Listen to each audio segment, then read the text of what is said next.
إن الحمد لله نحمده ونستعينه ونستغفره ونعوذ بالله من شرور أنفسنا ومن سيئات أعمالنا من يهده الله فلا مضل له ومن يضلل فلا هادي له وأشهد أن لا إله إلا الله وحده لا شريك له وأشهد أن محمدا عبده ورسوله أما بعد فأعوذ بالله من الشيطان الرجيم بسم الله الرحمن الرحيم والعصر إن الإنسان لفي خسر إلا الذين آمنوا وعملوا الصالحات وتواصوا بالحق وتواصوا بالصبر رب اشرح لي صدري ويسر لي أمري واحلل عقدة من لساني يفقهوا قولي سبحانك لا علم لنا إلا ما علمتنا إنك أنت العليم الحكيم.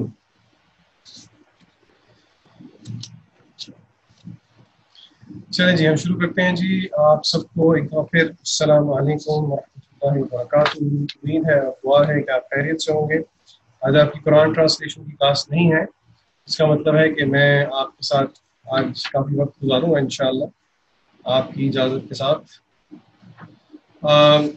شروع کرنے سے پہلے میں آپ کو تھوڑا سا کچھ ایک دو باتیں بتا دوں. کچھ لوگوں کو کافی مسئلہ ہوا تھا کوئز میں. ماشاء اللہ آواز کم ہے جی. اب بہتر ہے. والیوم اونچا کر دیا. سوری میرا والیوم ذرا آہستہ. جی تو میں کہہ رہا تھا کہ کچھ لوگوں کو مسئلہ ہوا کافی. کچھ کے کوئز کا ٹیکنیکل ایشو رہا. اصل میں جو ویب سائٹ کی سائٹ سے ٹیکنیکل ایشو ہے وہ مزید ہم نے آگے میں نے جو ہے ڈسکشن میں اپنی جو مینجمنٹ کے ساتھ ہے ان کو بتا دیا تھا. تو اگر مزید آپ کا فی الحال مسئلہ حل نہیں ہوا ہوا تو آپ کو پریشانی والی بات نہیں ہے. وہ آپ کے مارکس میں ایونچولی فائنلی وہ اس چیز کو کنسیڈر کر دیا جائے گا. ٹھیک ہے. پہلی بات. دوسری بات میں بہت معذرت خواہ ہوں. میں نے شروع میں آپ کو کہا تھا کہ میں شاید اردو میں بھی آپ کو کوئز دے دیا کروں گا لیکن کچھ وقت کی قلت کی وجہ سے میں اردو میں ٹائپ کرنا بہت اصل میں کوئز بنانے میں خود باقاعدہ تقریباً کوئی گھنٹہ لگ جاتا ہے. میں انگلش کوئز کی بھی بات کر رہا ہوں تو اردو کے لیے ٹائم کافی درکار ہوتا ہے کیونکہ میرے پاس اردو ٹائپنگ کی سہولت موجود نہیں ہے. مجھے آن لائن جا کے ٹائپنگ کرنی پڑتی ہے جس کی وجہ سے ٹائم بہت لگ جاتا ہے. میں نے یہ سہولت دی بھی آپ میں سے کسی کو بھی اگر کوئی سالو کرتے ہوئے مسئلہ ہو تو آپ مجھے اسی وقت فون کر لیں. میں آپ کو انشاءاللہ سمجھا دوں گا. اور تیسری بات جو میں نے آپ سے کرنی ہے وہ مڈ ٹرم کے امتحان کا سلیبس ہے. انشاءاللہ مجھے اللہ تعالیٰ سے امید ہے یہ ہماری مڈ ٹرم سے پہلے میرے خیال سے غالباً آخری کلاس ہوگی اور اس ہفتے شاید کوئز بھی اپلوڈ نہیں ہوگا. کچھ جو ہماری ٹیچرز کی آپس میں بات ہوئی تھی وہ یہی تھی کہ یا تو ان کو کلاس نہ ان کی لی جائے یا پھر ان کا کوئز نہ لیا جائے. بہرحال وہ بات آپ کو جو بھی طے ہوئے گی وہ آپ کو پہنچ جائے گی. لیکن آج انشاءاللہ بدعت کے مفہوم کو ختم کر کے فہم سلف کی طرف ہم آگے چلیں گے. تو جتنا شروع سے لے کے آج تک ہم پڑھ لیں گے وہ آپ کے سلیبس میں ہوگا. میں آپ کو ریڈنگ مٹیریل بھی آج دوں گا. پچھلی دفعہ بھی میں نے مغیرہ بھائی ہی کے کچھ نوٹس تھے وہ اپلوڈ کیے تھے. اس دفعہ بھی میں وہی اپلوڈ کروں گا انشاءاللہ. تو آپ نے اس کو جو ہے تیاری اس کی اچھی طریقے سے کرنی ہے. بہت زیادہ مشکل کوئز نہیں ہوگا انشاءاللہ. اور ایون جو آپ کا وائوا ہے وہ بھی انشاءاللہ آپ کو کانسیپٹ وغیرہ کلیئر ہونا چاہیے. کچھ بھائیوں نے مجھ سے یہ بھی سوال پوچھا تھا کہ بہت زیادہ کنسیپچول ہوں گے کویسچنز یا پھر مثلا میں نے ایک کویسچن رکھ لیا تھا کہ اس حدیث کے اندر سند میں نے راوی کا نام پوچھ لیا. تو اصل میں میرے وہ ایک سوال دینے کا مقصد یہ تھا. ٹھیک ہے جی. تو یہ کچھ کوئز کی اور اس کی باتیں تھیں. اس کے بارے میں کچھ آپ نے پوچھنا ہے تو ابھی پوچھ لیں پھر ہم باقاعدہ کلاس شروع کرتے ہیں کیونکہ آج الحمدللہ ٹائم پاکستان اپنا لاہور میں آج مغرب 6:15 ہے. تو میں کوشش یہی کروں گا کہ گھنٹہ پوری میں کلاس لے لوں انشاءاللہ. ہماری گفتگو شروع ہوئی تھی مصنف رحمہ اللہ کی اس قول سے جس میں انہوں نے فرمایا تھا کہ طلب العلم جو علم کا حصول ہے وہ عبادت ہے.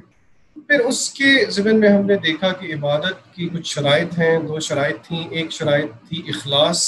اس کو ہم نے قدر تفصیل میں دیکھا. اور دوسری جو شرط ہے وہ اتباع سنت ہے. اس کے ضمن میں ہم جو ہے وہ بدعت کا مفہوم دیکھ رہے ہیں. تو سب سے پہلی بات میں آپ کے سامنے آج بدعت کا مفہوم رکھوں گا. اس کا لغوی معنی, اس کا اصطلاحی معنی, اور پھر اس کے بعد انشاءاللہ آج ہم کچھ بدعت کی اقسام دیکھیں گے جن کو سمجھنا بہت ضروری ہے بیکاز ہمارے معاشرے میں کافی مسکنسیپشنز ہیں اس چیز کو لے کے. اور پھر ہم فہم سلف دیکھیں گے جو کہ ایک بہت اہم معاملہ ہے. کیونکہ دیکھیں جتنے بھی آپ کو فرقہ واریت آپ کو نظر آتی ہے، ایک بڑی عجیب سی بات ہے، ہر فرقہ دعویٰ کرتا ہے کتاب و سنت کو ماننے کا، اس پہ چلنے کا، تو پھر اگر جو مرجع ہے کتاب و سنت کا وہ ایک ہے تو پھر اختلاف کس بات کا؟ یہاں پہ آ کے اہمیت ہوتی ہے فہم سلف کی، تو انشاءاللہ اس کی بھی ہم بات کریں گے۔ بہرحال سب سے پہلی چیز جو میں آپ کے سامنے آج رکھ رہا ہوں وہ ہے بدعت کا لغوی مفہوم۔